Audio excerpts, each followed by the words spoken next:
അങ്ങനെ സതീശൻ എന്ന് പറഞ്ഞ യുവ നേതാവിനെ അടുത്ത് കാണാനും പരിചയപ്പെടാനും രാഷ്ട്രീയ കാര്യങ്ങൾ സംസാരിക്കാനും ഒക്കെ അവസരമുണ്ട്. അന്ന് തന്നെ അദ്ദേഹം വളരെ ഗൗരവക്കാരനാണ്. അങ്ങനെ അത്യുച്ചത്തിൽ പൊട്ടിച്ചിരിക്കുകയോ അല്ലെങ്കിൽ തമാശകൾ പറഞ്ഞ് മറ്റുള്ളവരെ ചിരിപ്പിക്കുകയോ ഒന്നും ചെയ്യില്ല. അതുപോലെ തന്നെ സംഭവിച്ചു. 2001 വി ഡി സതീശൻ നല്ല ഭൂരിപക്ഷത്തോടെ പറവൂരിൽ നിന്ന് ജയിച്ചു. പിന്നെ അദ്ദേഹം അവിടെ സ്ഥിരമായി. സതീശൻ എന്നെ വിളിച്ചു, കാര്യങ്ങളൊന്നും നന്നായിട്ട് നടക്കുന്നില്ല. എനിക്ക് അപ്പം നന്നായിട്ട് നടക്കുന്നുണ്ട്. അപ്പോഴും ഇതേപ്പറ്റിയൊന്നും പറഞ്ഞില്ല. വേറെ ഏതെങ്കിലും കോൺഗ്രസ്സുകാരനെ കുറിച്ചാണ് നമ്മൾ ടി വിയിലോ യൂട്യൂബിലോ ആരാ നല്ല വാക്ക് പറഞ്ഞെന്ന് വെച്ചാൽ അത് പറഞ്ഞ് നാക്കെടുക്കുമ്പോഴത്തേക്കും അയാൾ വിളിക്കുന്നു, അയാളുടെ സകല സിൽബന്ധികളും വിളിക്കുന്നു. അങ്ങനെയാണ്. ഇതിലൊക്കെ കുറച്ച് മുരടനായിട്ട് എനിക്ക് തോന്നിയിട്ടുണ്ട്. പുള്ളി ഒരു കതറിട്ട പിണറായി എന്ന് പറഞ്ഞാൽ പുള്ളി തെറ്റില്ല. അതുപോലത്തെ ഒരു കാർക്കശ്യം അദ്ദേഹത്തിൻ്റെ മുഖത്തിട്ട് എന്ന് പറഞ്ഞ പോലെയാണ് സതീശൻ. സാധാരണ കോൺഗ്രസ്സുകാർക്കുള്ളൊരു ഓമനത്വം സതീശനിൽ. ഇപ്പോൾ രമേശ് ചെന്നിത്തലയുടെ മുഖത്ത് വയ്ക്കാൻ നമുക്ക് റൂം കൊടുക്കുന്നു.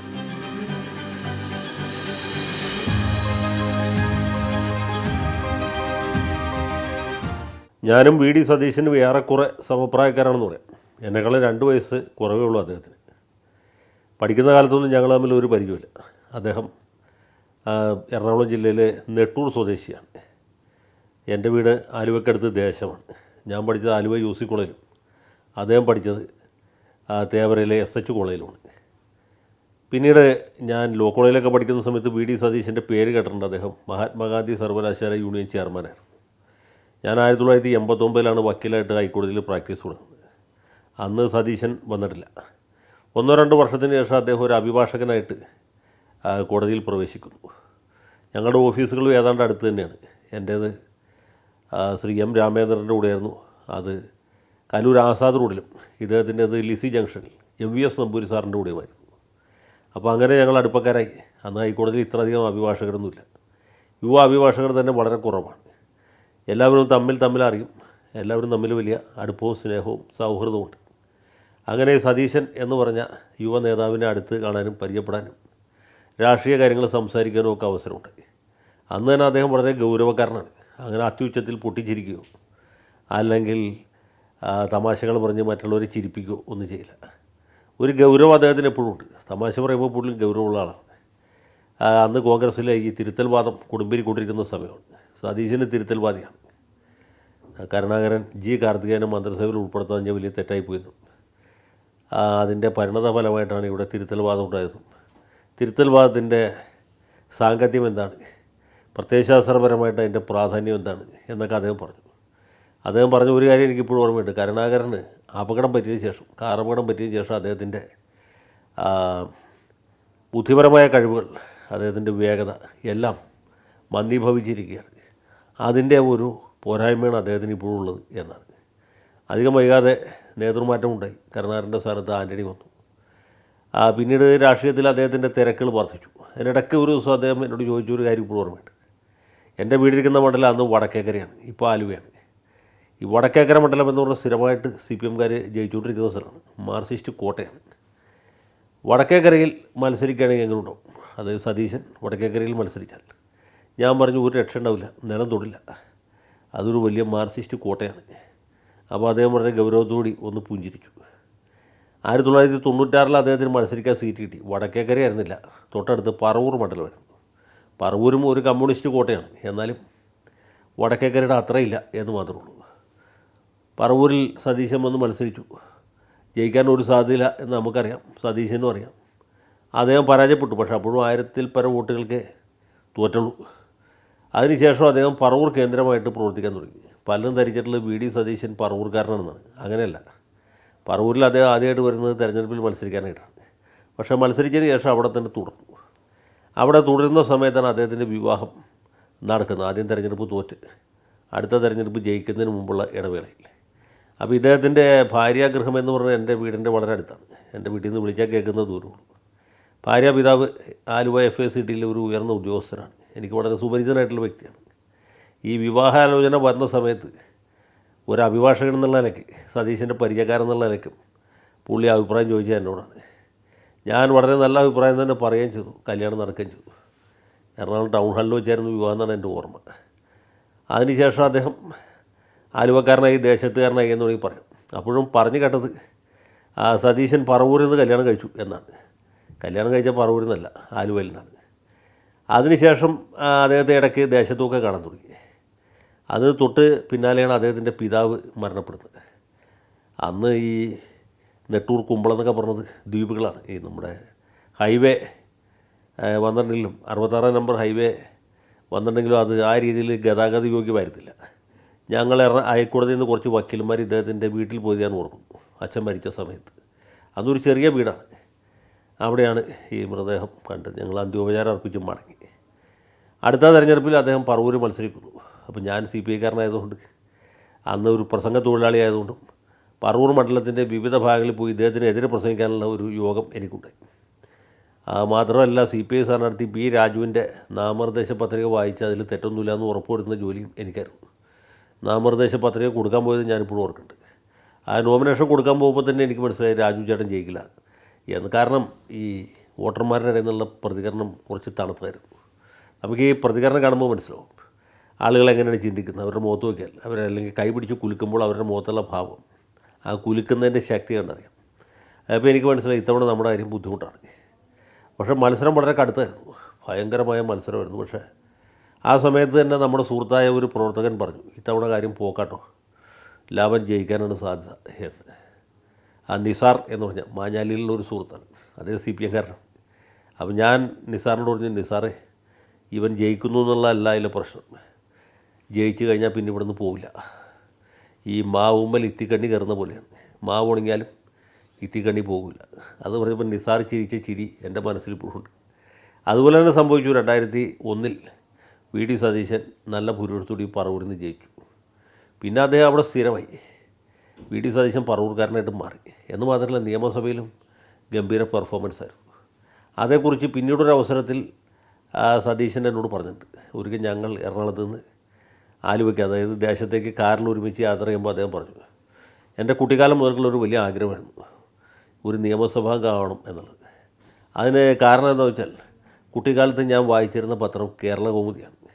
എല്ലാ പത്രങ്ങളിലും നിയമസഭാ വാർത്തകൾ വരുമെങ്കിലും അക്കാലത്ത് കേരള കൗമുദിയിലാണ് ഏറ്റവും കൃത്യമായിട്ട് നിയമസഭാ വാർത്തകൾ വരിക. ഓരോ മെമ്പറും പറഞ്ഞത് ആ ഒരു സബ് ഹെഡിങ് കൊടുത്തിട്ട് അടിയിൽ കോളമായിട്ടാണ് കൊടുക്കുക. അപ്പോൾ ഇത് വായിച്ചാണ് എനിക്ക് നിയമസഭാംഗമാണ്, പ്രസംഗിക്കണം, അത് ഇതുപോലെ പത്രത്തിൽ അടിച്ചു വരണം എന്ന് താല്പര്യം തോന്നിയത്. എൻ്റെ ആദ്യത്തെ പ്രസംഗം നല്ലപോലെ തയ്യാറെടുത്ത് പോയി നടത്തിയതാണ്. പക്ഷേ നിയമസഭയിൽ ആ സമയത്ത് വളരെ കുറച്ച് മെമ്പർമാർ മാത്രം ഉണ്ടായിരുന്നു. എന്ന് മാത്രമല്ല ഉണ്ടായിരുന്ന ആളുകൾ തന്നെ തീരെ ശ്രദ്ധിച്ചില്ല. എങ്കിലും ഞാൻ നന്നായിട്ട് തന്നെ പ്രസംഗിച്ചു. പ്രസംഗം കഴിഞ്ഞപ്പോൾ ഒരാൾ എന്നെ വിളിച്ച് അഭിനന്ദിച്ചു. അത് സാക്ഷാൽ AK ആൻ്റണി ആയിരുന്നു. ആൻ്റണി പറഞ്ഞു, സതീശ പ്രസംഗം നന്നായി, മേലിൽ ഇതുപോലെ തന്നെ ചെയ്യണം, ആളുകൾ ശ്രദ്ധിച്ചാലും ശ്രദ്ധിച്ചില്ലെങ്കിലും ഇതിൻ്റെ നിലവാരം കുറഞ്ഞു പോകരുത് എന്ന് പറഞ്ഞു. എനിക്ക് അന്ന് മുതൽക്ക് അത് വലിയ പ്രചോദനമായി. ഞാൻ ഏത് സമയത്തും അത് പാലിച്ചിട്ടുണ്ട്. ഇത് പറയുന്നത് VS മന്ത്രിസഭയുടെ സമയത്താണ്. അപ്പോൾ അദ്ദേഹം പ്രതിപക്ഷത്താണ്. അതായത് 2006 ശേഷമാണ്, 2009 അപ്പോഴേക്കൊക്കെ നമ്മുടെ സതീശൻ നിയമസഭയിൽ വലിയ താരമായി കഴിഞ്ഞു.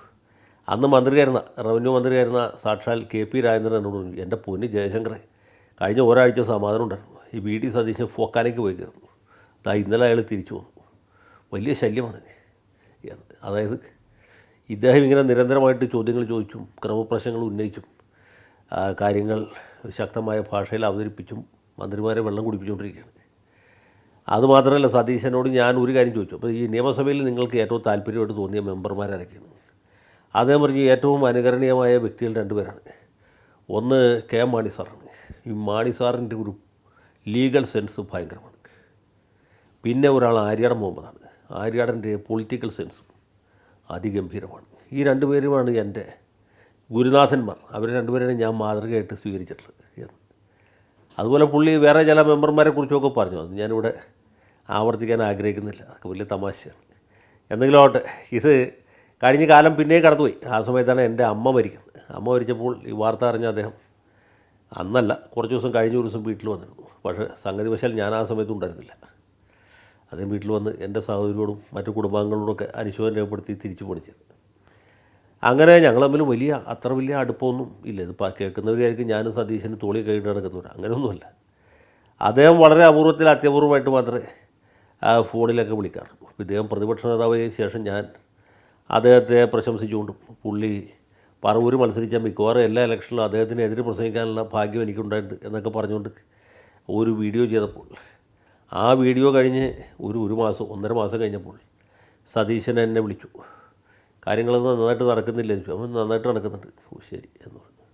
അപ്പോഴും ഇതേപ്പറ്റി ഒന്നും പറഞ്ഞില്ല. വേറെ ഏതെങ്കിലും കോൺഗ്രസ്സുകാരനെ കുറിച്ചാണ് നമ്മൾ ടി വിയിലോ യൂട്യൂബിലോ ആരാ നല്ല വാക്ക് പറഞ്ഞെന്ന് വെച്ചാൽ അത് പറഞ്ഞ് നാക്കെടുക്കുമ്പോഴത്തേക്കും അയാൾ വിളിക്കുന്നു, അയാളുടെ സകല സിൽബന്ധികളും വിളിക്കുന്നു. അങ്ങനെയാണ്.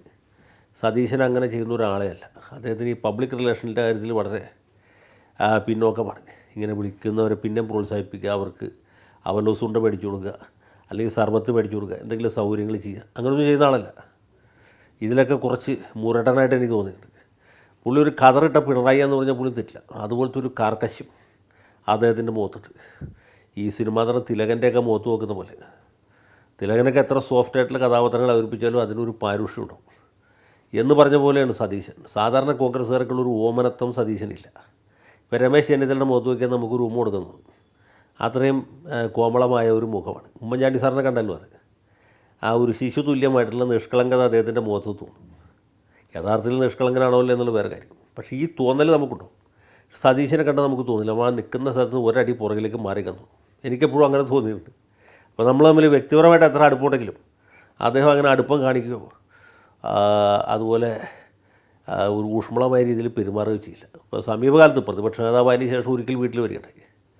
അപ്പോൾ എൻ്റെ ഭാര്യ തേവര SH കോളേജിൽ പഠിച്ച ആളാണ്. അന്ന് മുതൽക്ക് സതീശനെ അറിയാം. ഇവരേറെക്കുറെ നാട്ടുകാരുമാണ്. എൻ്റെ ഭാര്യ ഒരിക്കൽ വീണ് കാലൊടിഞ്ഞ് ഇരിക്കുന്ന സമയത്ത് ഈ വിവരം അറിഞ്ഞ് സതീശൻ വീട്ടിൽ വരികയുണ്ടായി. വന്നൊരു 15 മിനിറ്റ് അല്ലെങ്കിൽ 20 മിനിറ്റിനകത്ത് അദ്ദേഹം പോവുകയും ചെയ്തു. അപ്പോൾ ഇങ്ങനെയുള്ളൊരു മനുഷ്യനാണ് പുള്ളി. അങ്ങനെ വളരെ വാമായിട്ട് ആൾക്കാരോട് പെരുമാറുന്ന ആളല്ല. കാർക്കശ്യക്കാരനാണ്. പക്ഷേ അതേ സമയത്ത് കണിശക്കാരനാണ്. അനാവശ്യമായൊരു സംസാരം ഒരിക്കലും ഉണ്ടാവില്ല. ഈ ലൂസ് ടോക്ക് എന്നുള്ള അദ്ദേഹത്തിൻ്റെ നീക്കട്ടുമില്ല. പ്രവർത്തകരോടാണെങ്കിൽ പോലും അങ്ങനെ കാണുന്നവരൊക്കെ കെട്ടിപ്പിടിക്കുകയോ ഉമ്മയൊക്കെയോ തോളത്ത് തട്ടുകയോ കാവളിൽ തൊടുകയോ ഒന്നും ചെയ്യില്ല. അങ്ങനത്തെ ഒരാളെ അല്ല. കർക്കശക്കാരനായിട്ടുള്ള ആൾ. അതുകൊണ്ടാണ് അദ്ദേഹത്തിന് സ്വന്തമായിട്ടൊരു ഗ്രൂപ്പ് ഉണ്ടാക്കാൻ പറ്റാതെ പോയെന്ന് എനിക്ക് തോന്നുന്നു. പിന്നെ നിലപാടുകളുള്ള അതിലൊരിക്കലും വെള്ളം ചേർക്കില്ല. ഇനിയിപ്പോൾ MLA ആയില്ലെങ്കിലും മന്ത്രി ആയില്ലെങ്കിലും ഒന്നും ആയില്ലെങ്കിലും നിന്ന നിപ്പിൽ നിന്ന് സതീശനെ മാറ്റാൻ പറ്റില്ല. അതാണ് അദ്ദേഹത്തിൻ്റെ ഏറ്റവും വലിയ ഗുണം. അത് തന്നെയാണ് അദ്ദേഹത്തിൻ്റെ ഏറ്റവും വലിയ ദോഷം എന്നെനിക്ക് തോന്നുന്നു. ഏതായാലും പ്രിയ സുഹൃത്ത് ഇത്തവണ മുഖ്യമന്ത്രി ആയാലും ആയില്ലെങ്കിലും ഈ കേരള രാഷ്ട്രീയത്തിൽ VD സതീശനായിട്ട് ഒരാൾ മാത്രമേ ഉള്ളൂ. അത് VD സതീശനാണ്. അതുപോലെ നമുക്ക് പറയാൻ വേറൊരാളില്ല. അതാണ് ഈ സതീശൻ്റെ ഏറ്റവും വലിയ പ്രത്യേകത എന്നെനിക്ക് തോന്നുന്നു.